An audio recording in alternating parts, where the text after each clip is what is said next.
Hola amigos, bienvenidos a otro video de Espiral Ciencias.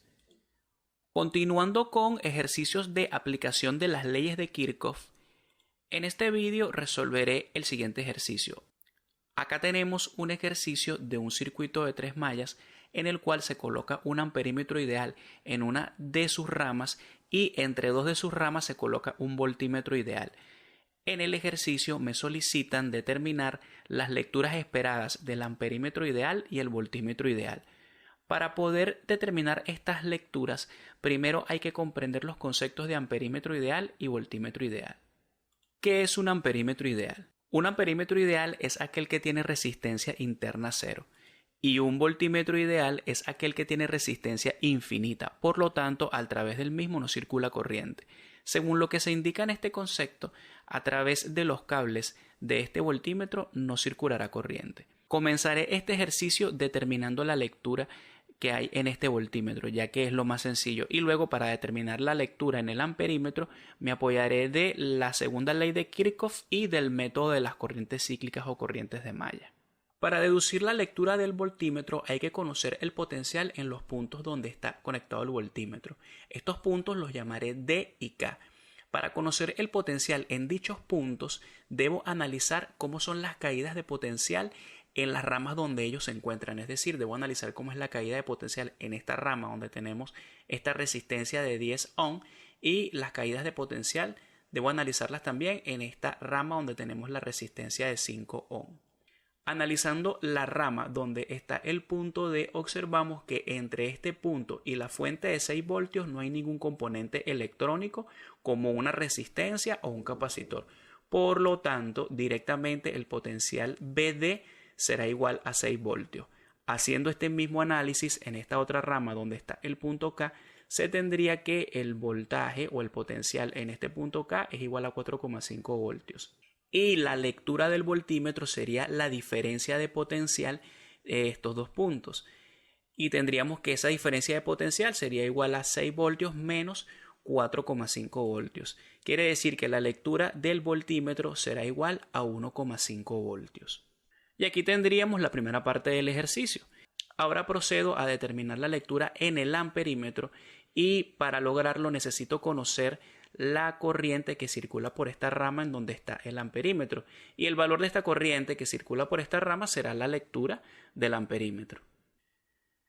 Para determinar el valor de esta corriente utilizaré la segunda ley de Kirchhoff. Si no han comprendido aún cómo se aplican correctamente las leyes de Kirchhoff, los invito a que vean este video de las leyes de Kirchhoff explicación, por acá arriba se los estaré dejando. Y también utilizaré para este ejercicio el método de corrientes cíclicas o corrientes de malla, ya que tenemos un circuito de 3 mallas y cuando el circuito tiene más de 2 mallas es recomendable utilizar un método como este. Si tienen dudas de cómo se aplica el método de corrientes cíclicas o corrientes de malla, les invito a que vean este video, el cual también se los estaré dejando por acá. Continúo.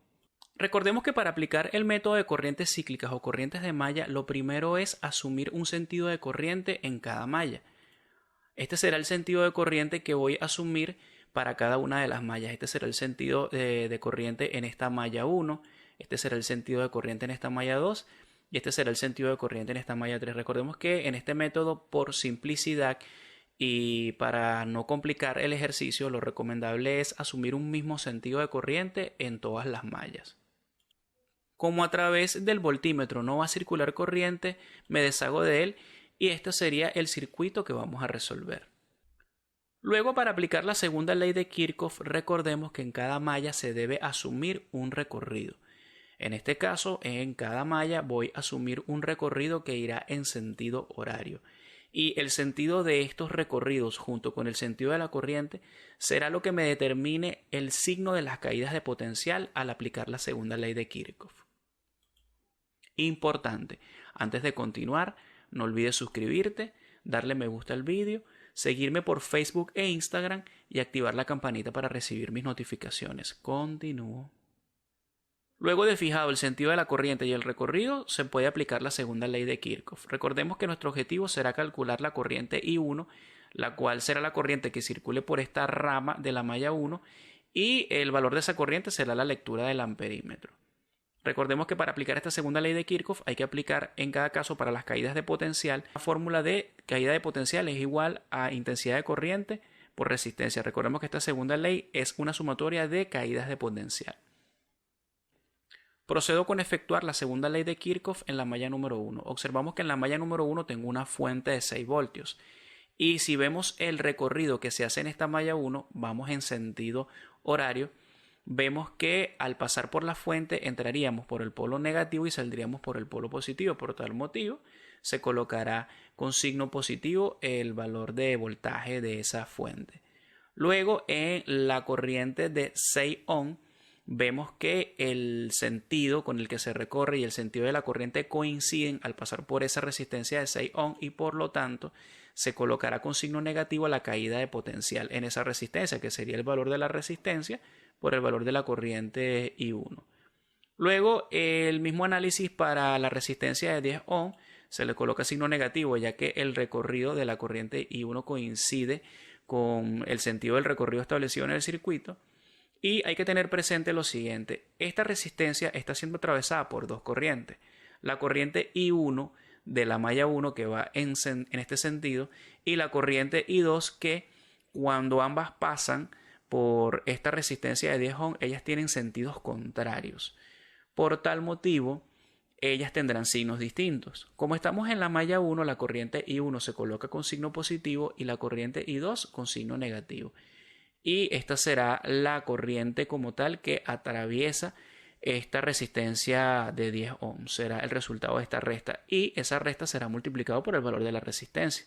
Y esto sería la caída de potencial que hay en esta resistencia de 10 ohm. Y esta sumatoria es igual a 0.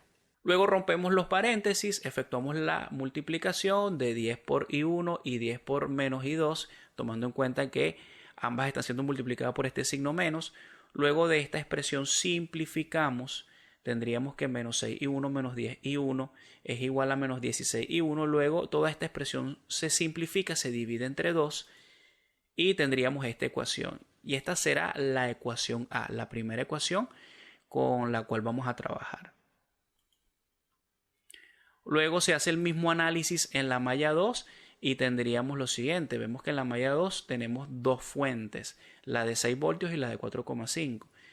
Si nos fijamos en el recorrido en la malla 2, cuando estemos en la fuente de 6 voltios iríamos en este sentido de más a menos y por lo tanto se coloca con signo negativo el 6. Mientras que cuando estemos en la fuente de 4,5 voltios estaremos en este sentido, sentido horario, entramos por el polo negativo, salimos por el positivo y ese 4,5 se coloca con signo positivo. Y luego vendría el análisis con las resistencias, que en este caso para la malla 2, tanto la resistencia de 10 ohm como la de 5 ohm están compartidas con las otras mallas.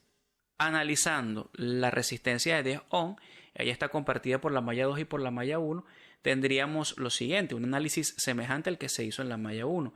Solamente que como estamos en la malla 2, entonces la intensidad de corriente 2 será la que se coloque con signo positivo y la intensidad de corriente 1, como pasa con sentido contrario con respecto a la intensidad de corriente 2, ella tendrá signo negativo y será multiplicado por este valor de 10. El mismo análisis para la resistencia de 5, se le coloca un signo menos y en este caso la resta de corriente sería la corriente de la malla 2 menos la corriente de la malla 1, ya que tienen sentidos distintos estas corrientes al pasar por la resistencia de 5 ohm y como estoy en la malla 2, esa corriente 2 se coloca positiva y 3 como en sentido contrario negativo y se multiplica por el valor de la resistencia y eso es igual a 0.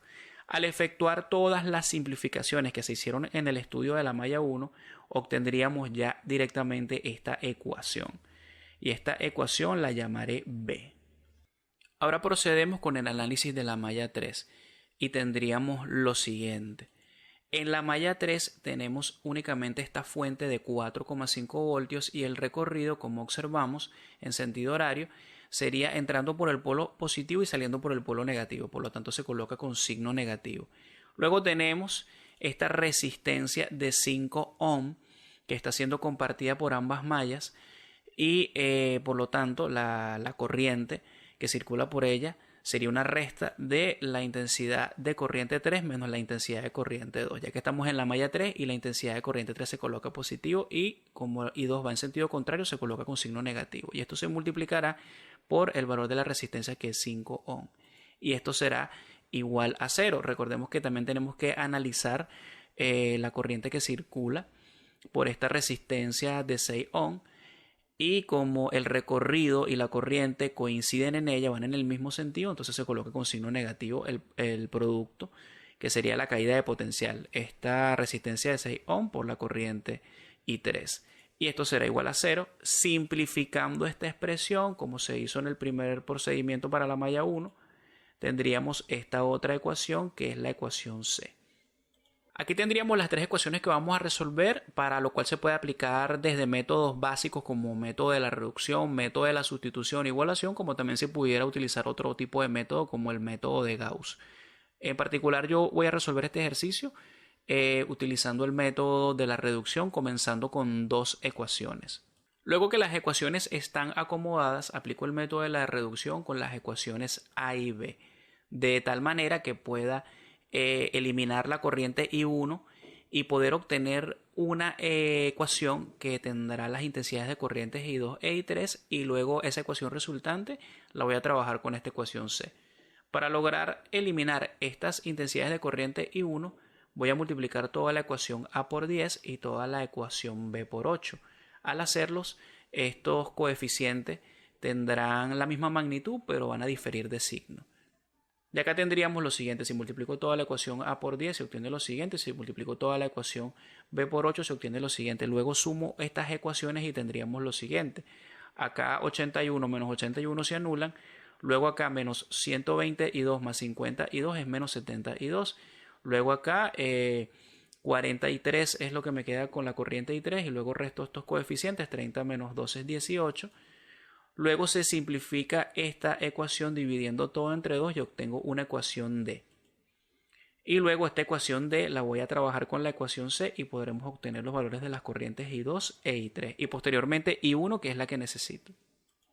Para estas dos ecuaciones aplico el método de la reducción, multiplico toda esta ecuación C por 7 y lograría que los coeficientes de I2 tengan igual magnitud pero signo distinto. Aquí multipliqué toda la corriente C por 7 y obtuve lo siguiente. Luego sumo estas dos ecuaciones y obtengo lo siguiente: 35 menos 35 es 0, luego acá 20 menos 77 es menos 57, 31,5 más 9, este sería el resultado, y luego al despejar tendría que I3 es igual a menos 0,395.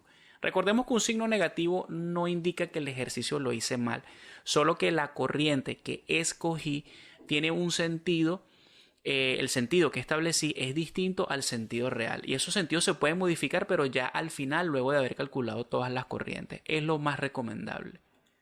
Luego, teniendo este valor de la corriente I3, yo lo puedo sustituir en cualquiera de estas dos ecuaciones y despejar la corriente I2. Eso es algo básico. Y aquí tendríamos el valor de la corriente I2. Luego, para obtener el valor de la corriente I1, lo que hago es sustituir el valor de la corriente I2 en la ecuación A. Y al hacerlo y despejar, tendría que la corriente I1 que me están solicitando, que sería la lectura que vamos a tener en el amperímetro, es 0,395 amperes. Por lo tanto, la lectura del amperímetro será 0,395 amperes. Y este sería el ejercicio. Espero les haya gustado. Hasta luego.